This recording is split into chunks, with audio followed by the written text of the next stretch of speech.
All right, everybody. Welcome to the podcast. I'm Landon. Y'all might know me as West Tex Harvester on TikTok or West Tex Harvester on YouTube. Also, we got Tyler here in the studio today. He's going to be the co-host of the Cotton Mafia podcast. Tyler, you want to introduce yourself? Yeah, just local guy here, Colorado City, West Texas. Grew up farming. Family's been farming all my life. Decided, went to college, did the whole don't want to move back here, get out of West Texas, and about 2 years of that, decided you can't beat farming. So been back ever since. So yeah, you're more of a grower, and I'm more of a business guy. So Yeah, I like more of the agronomy, growing side of it, making stuff actually look green than worrying about what the. I like making the green. That's what I'm a little better at. So basically on the podcast, we're going to be talking about new farmer problems, like dealing with FSA, insurance, stuff like that, new landlords, contracts. Just getting started in general. Yeah, that's kind of the hard part in today's world with just farming gets really, really hard because no one's out here to help younger farmers is what I have learned.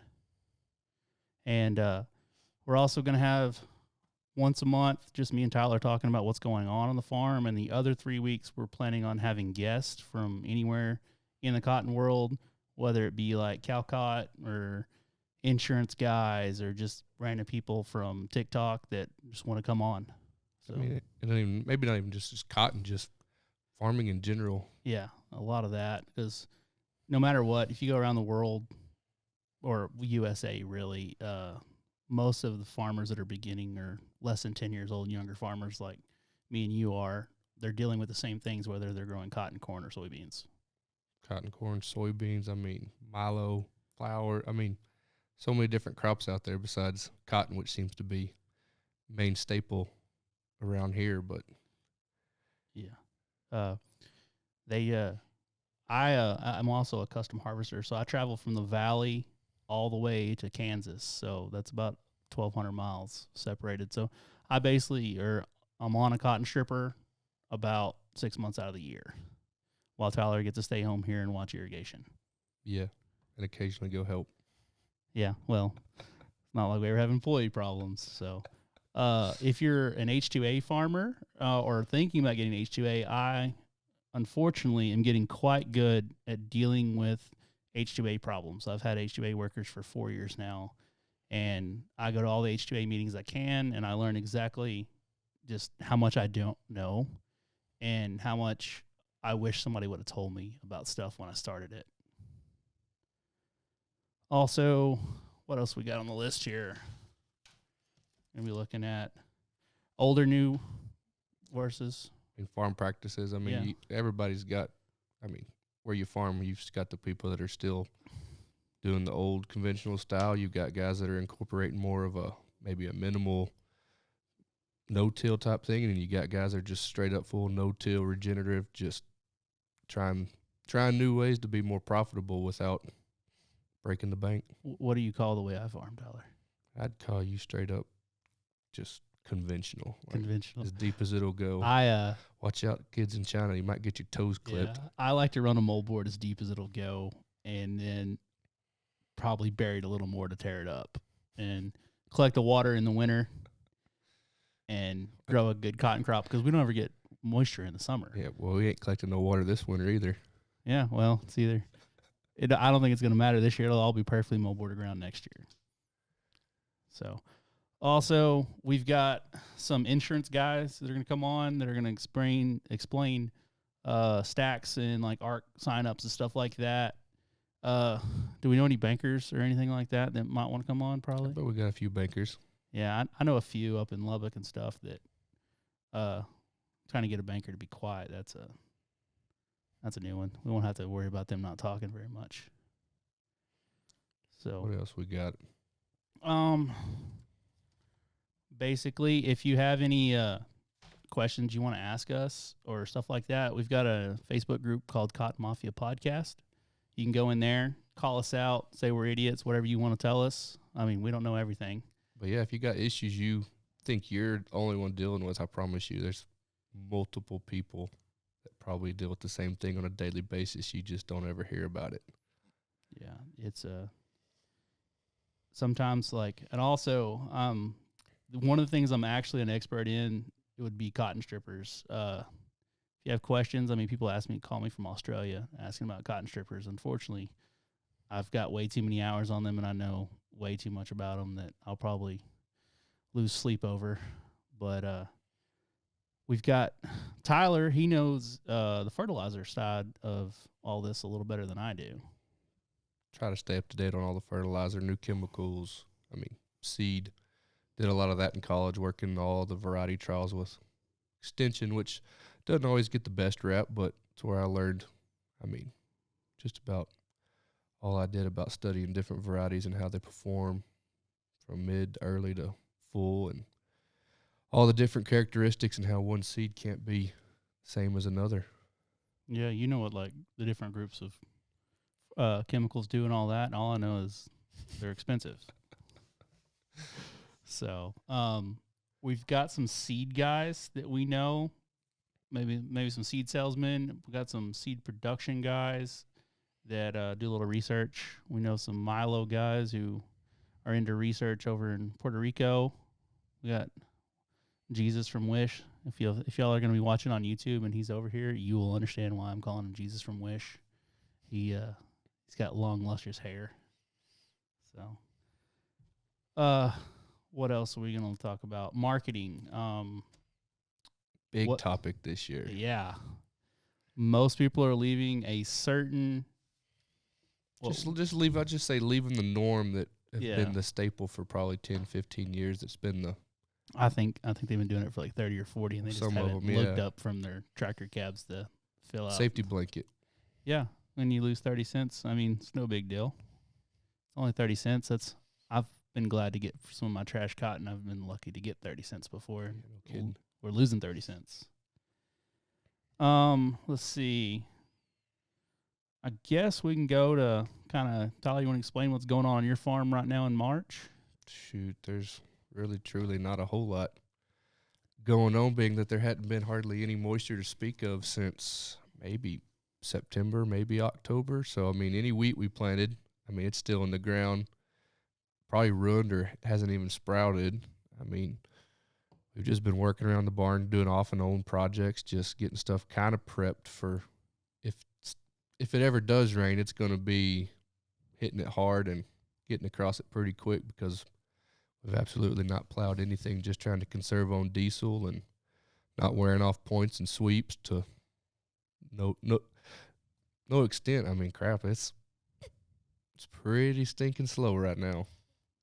I understand. My guys are, every time I show up to the barn, they scatter and act like they're doing something. I know there's nothing to do. So I say that this week, I guess we picked up quite a bit, getting the sprayer back out, getting it ready to rock and roll, getting everything at least set up to if we do get a rain or need to do something, it's all ready to rock and roll. Probably going to fire some irrigation up in the next week, start attempting to get a moisture profile. I don't know if that's going to be possible with the way conditions are right now. Yeah, I'm the same way. I turned a pivot on. We were watering up some cover crop, trying to feed a few cows, and I think we've made 2 circles in 3 weeks. Every time we turn it on, something happens. The well goes down, freezes. Just you never know what's going on over there.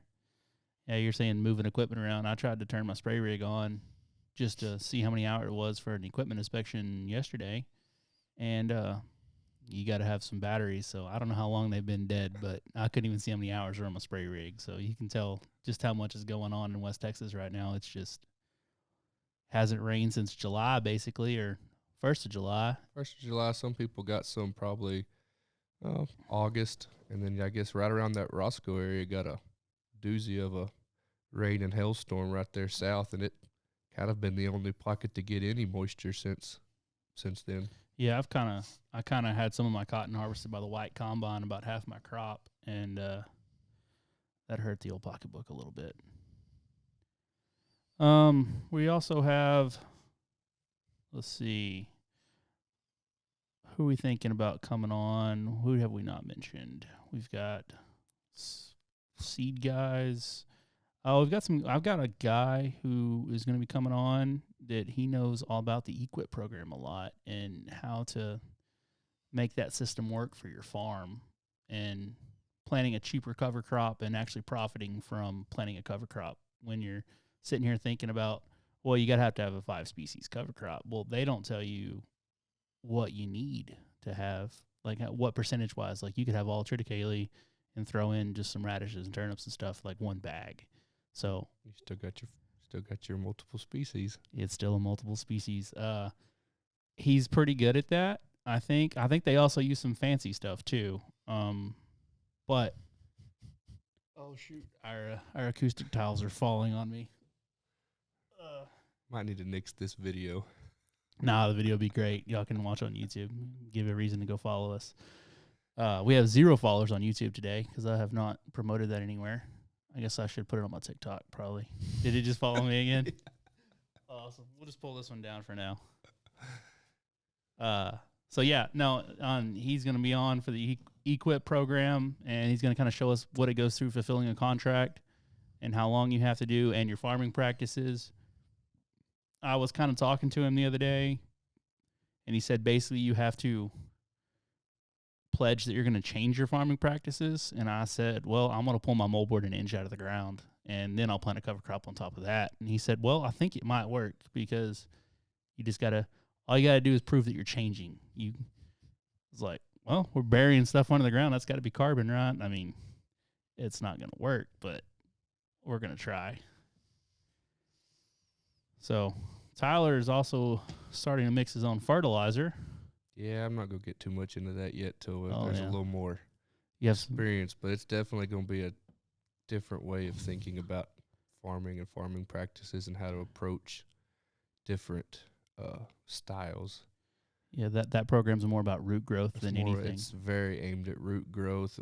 Without roots, you're not going to get anything up top. So it'll be something to watch for this next year on some fields.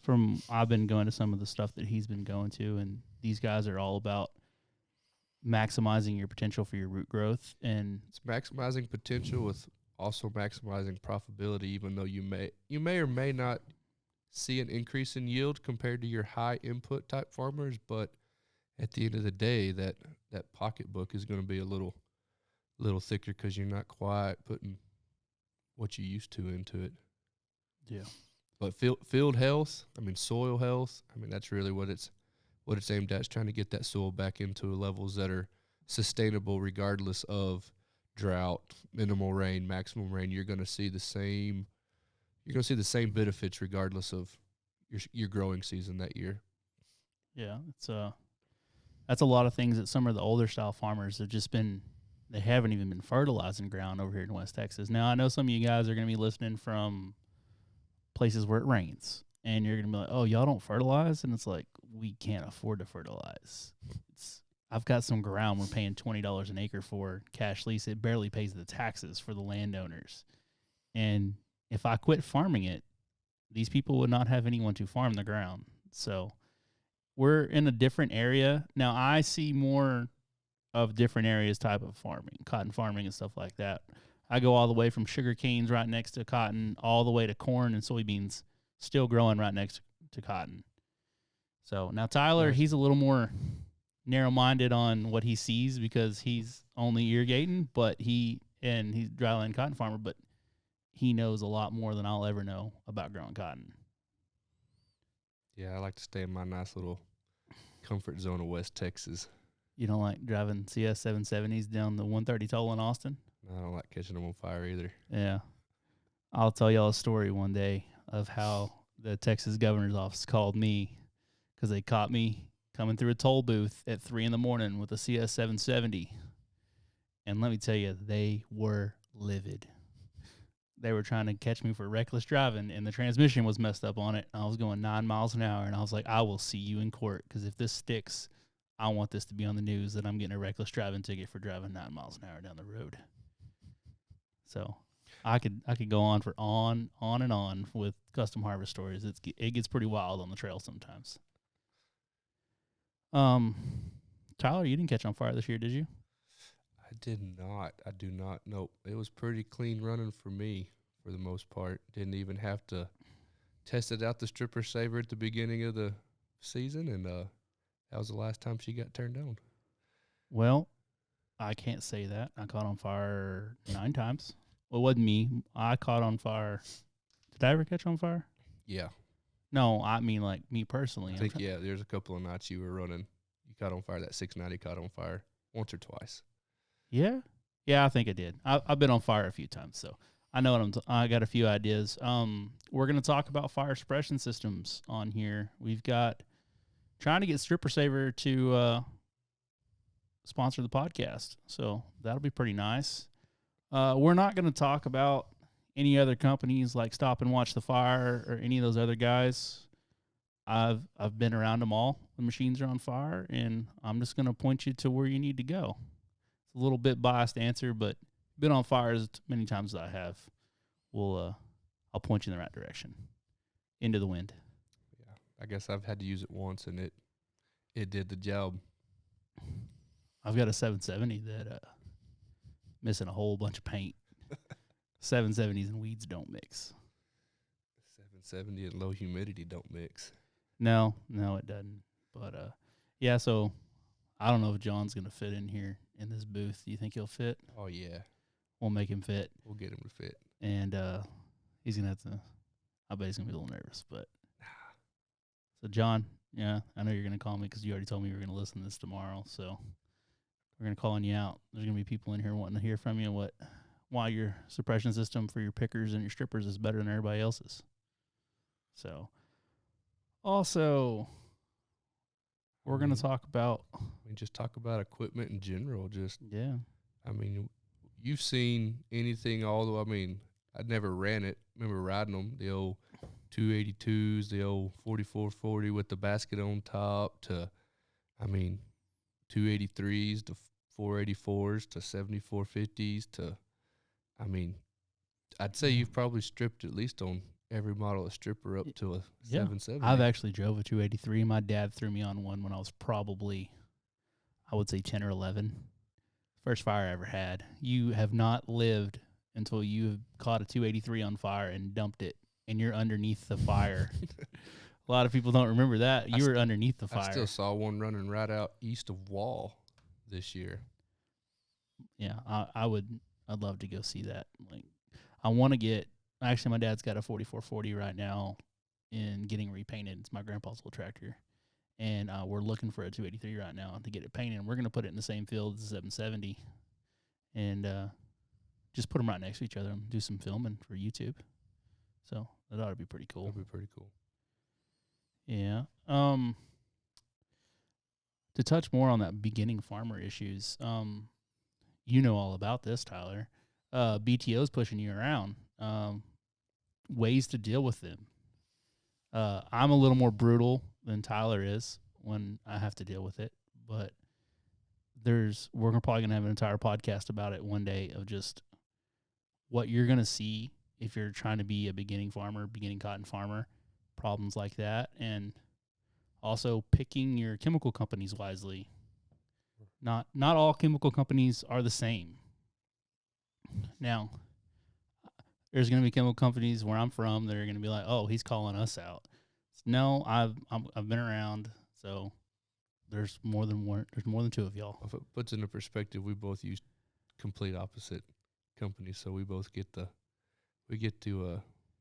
talk with both sides. Yeah, me and Tyler talk, and we figured out how screwed we are both ways. So price checking everywhere, but seems like right now, whatever I price check, everybody's just about spot on. I don't think there's any crazy deals out there from what I've come across. I mean, you're maybe talking 50 cents max on price differencing. With today's prices, does it even matter? No. Oh, we spent an extra $3,000 on a farm, spending $700,000 to $800,000. I mean, everybody's current problem roundup. I mean, everybody's paying what? I mean, it's not double. It's 50. Triple, quadruple the price of what it was 2 years ago. Yeah, I think I know where some is for $42. And our director over here is looking at me. I think she's shaking her head yes. Well, I know someone that quoted like $63 was their cost. 4 pound? He did not tell me what it was. Is that actual roundup though?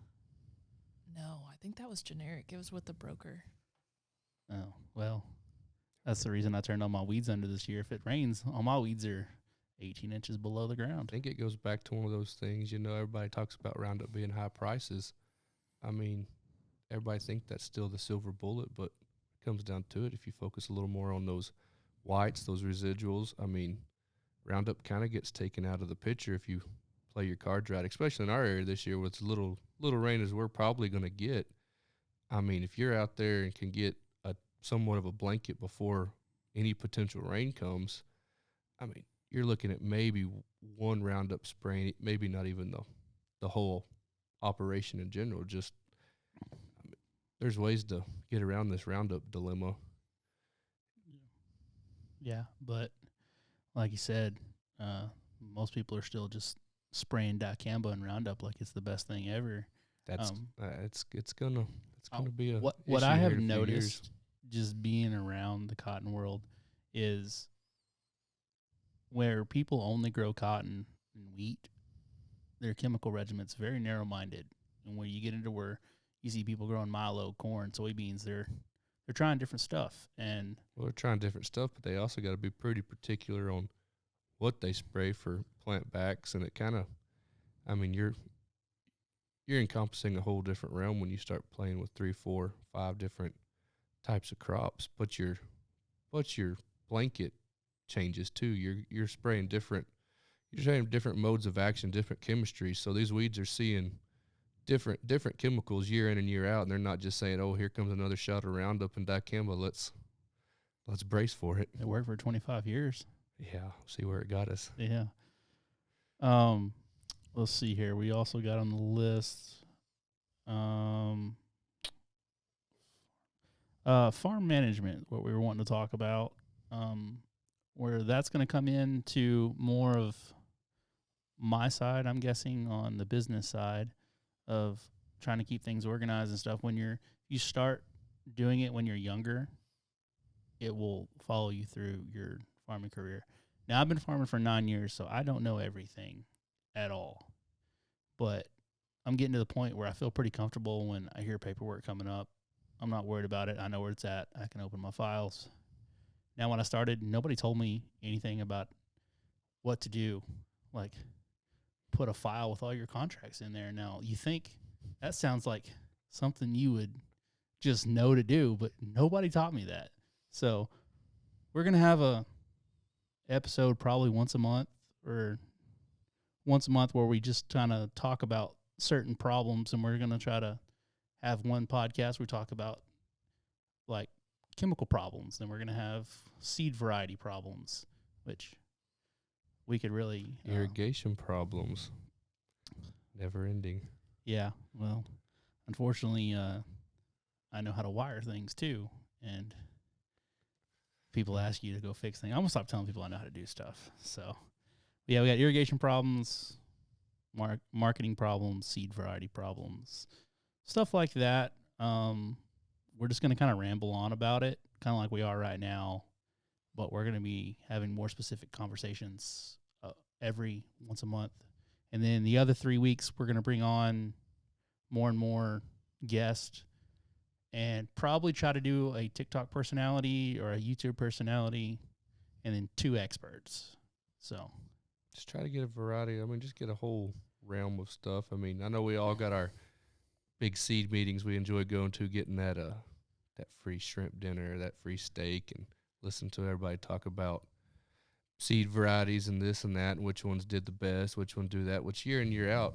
I mean, there's a couple of varieties that everybody knows they've been pretty well tested over the last few years, but it just seems like there's so many options each year with new varieties that most farmers, in my opinion, it's just another number that, I mean, they don't really know about. It's just the next new thing, and maybe bringing in some guys that are exactly in that industry and can maybe really give us a good breakdown of what these varieties are, how they're performing, and not just a broad overview and a quick meal, and maybe get a little more details that'll help some of these guys decide, well, maybe that seed's not the right fit for my operation, even though it's been advertised left and right. When you see an irrigated variety made 4.5 bells, which they don't tell you that was planted 2-in-1, picked, and turnout was 40%.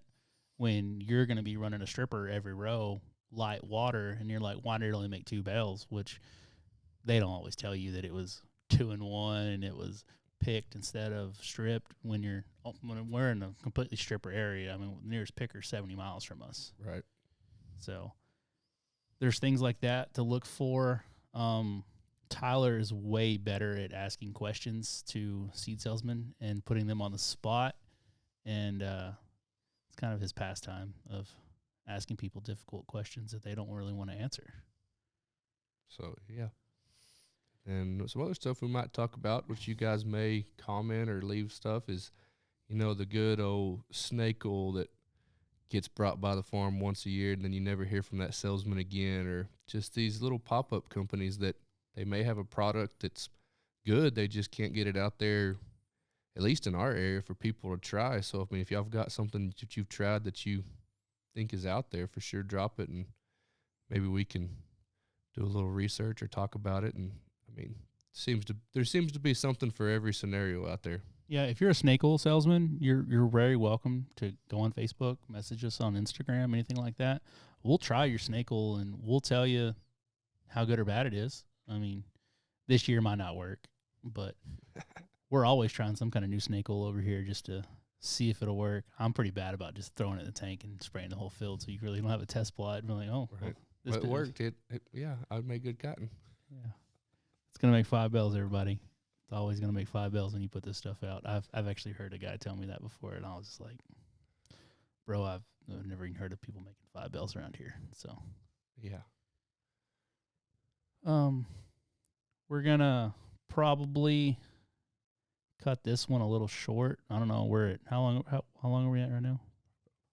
27 minutes. Oh, okay. So it's gonna be a perfect 30-minute podcast of us just rambling. We didn't actually even get anything specific on here.